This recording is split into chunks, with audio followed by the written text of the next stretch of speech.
আগামী নির্বাচনে ব্যাপক কারচুপির মাধ্যমে বিএনপিকে জিতিয়ে দেওয়ার চেষ্টা হবে, এই ধরনের একটা আলাপ তোলার চেষ্টা হচ্ছে।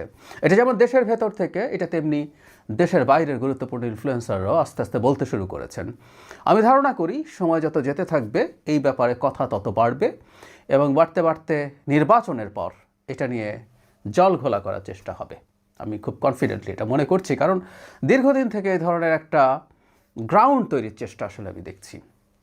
কেন কথাটা মনে হলো পরে আসছে, তার আগে সামনে নির্বাচনটা কেমন হতে পারে সেটা নিয়ে একটু কথা বলা যাক। মানে আগামী নির্বাচনটা ডক্টর ইউনূস যেভাবে বলছেন ইতিহাসের শ্রেষ্ঠতম নির্বাচন হবে, আমি এটা আসলে মনে করি না। আগামী নির্বাচনটা ইতিহাসের শ্রেষ্ঠ নির্বাচন হবে না। কিছু সহিংসতা হওয়ার সম্ভাবনা আসলে আমি দেখছি, বিশেষ করে যে জায়গাগুলোতে বিএনপি এবং জামায়াতের শক্তি বেশ কাছাকাছি আছে। আর বিএনপির যদি কোনো কোনো জায়গায় বিদ্রোহী প্রার্থী থেকে যায়, বিএনপির বিদ্রোহী প্রার্থী অনেক বেশি থাকবে কিনা জানি না, যেটা হয় আর কি, একটা দল যখন প্রায় নিশ্চিতভাবেই নির্বাচনের পর ক্ষমতায় আসছে, সেখানে বিদ্রোহী প্রার্থী হওয়ার প্রবণতা কম থাকবে, কিন্তু তারপরে হতে পারে। ফলে দুজন শক্তিশালী বিএনপির প্রার্থী, একজন ধানের শীষ আর একজন যদি বিদ্রোহী প্রার্থী থেকে থাকেন, তাদের মধ্যেও সংঘাতের সম্ভাবনা থাকতে পারে, এটাকে উড়িয়ে দেওয়া যাবে না। এবং সংঘাতের সম্ভাবনা এই কারণেই সম্ভবত বাড়বে যে সরকার খুব ভালো ডেটারেন্ট দেখাতে পারবে না। মানে যেটা হয় আর কি, একটা অপরাধের ডেটারেন্ট হচ্ছে কোনো একটা অপরাধ ঘটার সাথে সাথে তাদেরকে, যারা অপরাধ সংগঠিত করেছেন তাদেরকে আইনের আওতায় আনা, দৃষ্টান্তমূলক শাস্তি দেয়া, এগুলো করলে আসলে এই ধরনের অপরাধ করতে অন্যরা আর প্রলুব্ধ হয় না, তারা এটা থেকে দূরে থাকার চেষ্টা করে। তো সেই ঘটনা ঘটবে কি না সেটা আমরা নিশ্চিত নই, কারণ ডক্টর ইউনূস সরকার আসলে এই ক্ষেত্রে খুব ভালো পারফর্ম করছেন না। আমি প্রায় বলি যে আমাদের সেনাবাহিনী যেহেতু মাঠে আছেন, তাদেরও আসলে আরও প্রোঅ্যাক্টিভ হতে হবে। না হলে এই নির্বাচন যদি সহিংস হয়, এই নির্বাচন যদি ভালো না হয়, তাহলে তার দায় তাদের উপরে পড়বে। কিন্তু প্রশ্ন হচ্ছে, প্রশাসন, পুলিশ, সরকার মিলে বা বিএনপি গায়ের জোরে নির্বাচন প্রভাবিত করবে, নির্বাচনকে তার দিকে নিয়ে আসার চেষ্টা করবে কিনা, বা উল্টো এই প্রশ্ন করে রাখতে চাই, নাকি সরকারেরই একটা অংশ চাইবে জামায়াতের পক্ষে এই ধরনের কাজ করতে। শেষে জবাবগুলো দেবো, কিন্তু তার আগে যে বলছিলাম দীর্ঘদিন থেকে একটা গ্রাউন্ড তৈরির চেষ্টা আছে, সেই চেষ্টাটার কথা একটু বলা দরকার। আমরা খেয়াল করব জামায়াত আগামী নির্বাচন জিতে যাবে, এই ধরনের একটা হাইপ দীর্ঘদিন থেকে তোলার চেষ্টা হচ্ছে। আমরা প্রায় দেখব ফেসবুকে নানা রকম পোল করা হচ্ছে, এটা বহু মানে 5 আগস্ট পরবর্তী সময়ে বহু দেখলাম। আমাকে অনেকে পাঠিয়ে দেখিয়ে বলছেন বিএনপির তো অবস্থা খারাপ, জামাতের অবস্থা খুব ভালো মনে হচ্ছে। এর মধ্যে অনেকেই আছেন যারা আসলে জামাত সমর্থক নন, বরং জামাত জিতে যেতে পারে এটাই তারা ভয় পান। তো এরকম প্রচুর পোল আপনি দেখবেন। আমি সবাইকে বলি প্রায় যে আপনার নিজেও একটা পোল খুললেই দেখবেন জামাত ক্ষমতায় আসছে, তারা বেশি সিট জিতছে, এটা অন্তত 3 গুণ বিএনপির চাইতে। বা ইদানিং আমি দেখছি জনাব তারেক রহমান দেশে আসার পর প্রধানমন্ত্রী হিসেবে কাকে পছন্দ করেন, জনাব তারেক রহমানের ছবি, জনাব ডাক্তার শফিকুর রহমানের ছবি দিয়ে, একটাতে ধরুন হার্ট সিম্বল আর একটাতে লাইক সিম্বল দিয়ে বলছে আপনারা ভোট দিন। দেখা যাবে ওখানেও 2 গুণ ভোট পাচ্ছেন ডক্টর শফিকুর রহমান জনাব তারেক রহমানের তুলনায়। সো এইভাবে আমাদের সোশ্যাল মিডিয়াতে একটা ন্যারেটিভ এস্টাবলিশ করার চেষ্টা করা হচ্ছে যে জামাত এবার ক্ষমতায় চলে আসবে বা খুব কাছাকাছি চলে এসছে। এখন তাদের সাথে এনসিপি যুক্ত হয়েছে, এনসিপি যুক্ত হবার কারণে এটা আরও সুবিধাজনক অবস্থায় তারা চলে গেলেন, সুতরাং তারা জিতে যাবে, এটা একটা ভাইব দেওয়ার চেষ্টা হচ্ছে। দু একটা জরিপ এসছে আমাদের সামনে, সেগুলো তো কখনো দেখা গেছে যে তাদের অবস্থা ভালো। এইসব কিছুকে একত্র করে এই ন্যারেটিভটা তৈরি করার চেষ্টা হচ্ছে। এটা দুটো লাভ আছে। একটা হলো তারা যখন জনগণের সামনে এটা তুলে ধরার চেষ্টা করছেন যে ওরা ক্ষমতায় চলে আসতে পারে, তাহলে জামাতের এটা নির্বাচনে ভালো ফলাফল করতে সাহায্য করে। এটা হয় অনেক সময়।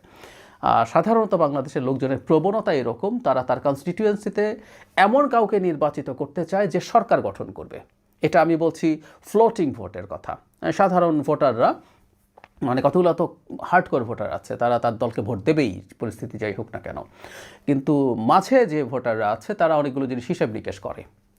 ইনকামবেন্ট সরকার যদি থাকে, এখানে এবার সেটা কাজ করছে না, অ্যান্টি ইনকামবেন্সি ফ্যাক্টর থাকে, তার ছাড়াও যেটা থাকে সেটা হলো কী সুবিধা পাবে কী সুবিধা পাবে না, এবং ওই সিদ্ধান্তটা মানার চেষ্টা করে যে দল ক্ষমতায় থাকবে সেই দলের এমপি বেটার উন্নয়ন করতে পারবে। এগুলোর বিরুদ্ধে আমরা অনেক সময় কথা বলেছি, এমপির কাজ উন্নয়ন করা না, তার কাজ একেবারেই ভিন্ন, কিন্তু তারপর আমাদের দেশে এটা চলছে এবং আরও বেশ কিছুদিন হয়তো চলবে।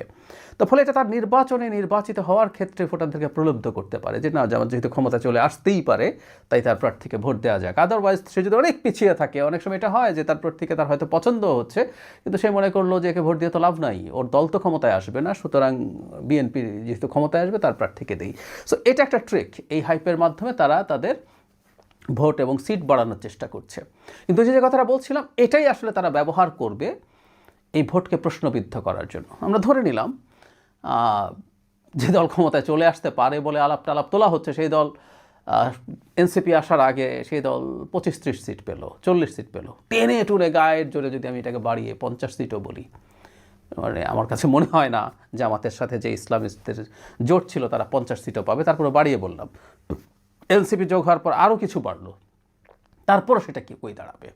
কিন্তু ওই যে ন্যারেটিভ আছে, ও জিতে যেতে পারতো। এখন যদি 50-60 সিটও এনসিপি সহ পেয়ে যায়, আমি মনে করি না এনসিপি সহ যে জোট হয়েছে এটাও এই পরিমাণ সিট পাবে, তারপরেও ধরে নিলাম যে এটা পেলেও দেখা যাবে এটা তার জন্য অনেক ভালো ফলাফল। কিন্তু তারপরও তারা আসলে ওই যে ওই হাইপের তুলনায় মানুষের কাছে বলবে আমাদের তো জিতে যাওয়ার কথা ছিল, আমরা অর্ধেকের কম সিট পেয়ে গেলাম, বা অর্ধেকের কম সিট দেয়া হলো, বিএনপির পক্ষে প্রশাসন পুলিশ সহ সবাই কাজ করেছে বলে কারচুপি হয়েছে, তাই আমাদের ফল এরকম হয়েছে। এটার মাধ্যমে নির্বাচনের পরপরই একটা অস্থির পরিস্থিতি তৈরির চেষ্টা করা হতে পারে বলে আমি মনে করি। এটাকে আমি একদম সুনির্দিষ্ট পরিকল্পনা দেখছি, এবং এই পরিকল্পনার ব্যাপারে আমার মনে হয় বিএনপির সতর্ক থাকা উচিত।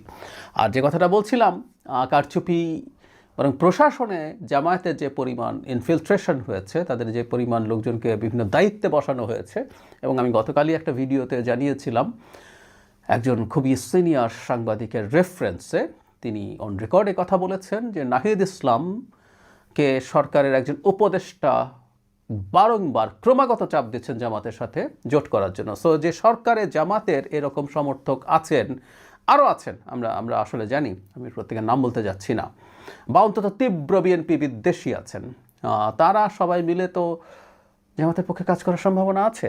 বরং কারচুপি জামাতের পক্ষে হওয়ার সম্ভাবনাই আমি দেখছি, কিন্তু বিএনপির পক্ষে কারচুপি হতে পারে, এই সংখ্যার একটা হিসাব নিকাশ দেখিয়ে সেই গ্রাউন্ড প্রস্তুত করা হচ্ছে। এই ব্যাপারে সতর্ক থাকা দরকার আছে, এবং সরকার, বিশেষ করে প্রধান উপদেষ্টা, আমাদের একটা কথা মনে রাখতে হবে, দিনের শেষে তিনি সবচেয়ে বেশি প্রশ্নবিদ্ধ হবেন। প্রশ্ন বিএনপি তুলুক আর জামায়াত তুলুক, নির্বাচন খারাপ হয়েছে এবং সেটা নিয়ে যদি মাঠে কোনো রকম কোনো অস্থিরতা তৈরির চেষ্টা হয়, সেই নির্বাচনকে যদি প্রশ্নবিদ্ধ করা হয়, ডক্টর ইউনূস সবচেয়ে বেশি প্রশ্নের মুখে পড়বেন।